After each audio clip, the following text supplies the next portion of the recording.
Hi అండి అందరికీ. మొన్న 10th రోజు నాకైతే యాక్సిడెంట్ జరిగింది. అపార్ట్మెంట్ గేట్ అండి కనిపించేది. నేను ఇందులోనే ఉంటాను అపార్ట్మెంట్‌లో.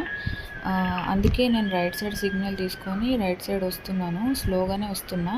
కానీ నాకు గుద్దిన అబ్బాయి, బైక్ డాష్ ఇచ్చిన అబ్బాయి ఫాస్ట్‌లో వచ్చిండు.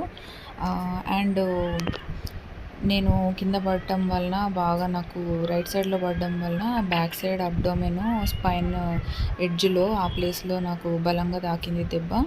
ఎక్స్రేస్లో ఏమీ బోన్ ఫ్రాక్చర్ లేకపోయినా కానీ నాకు నరాల మీద కొంచెం ప్రెషర్ పడింది.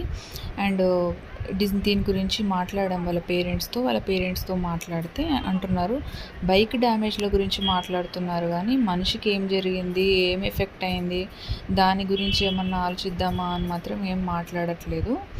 ఇలా ఉందండి సొసైటీ. మనకి ఏం జరిగినా పర్వాలేదు కానీ వాళ్ళు ఇలా ఉన్నారనమాట.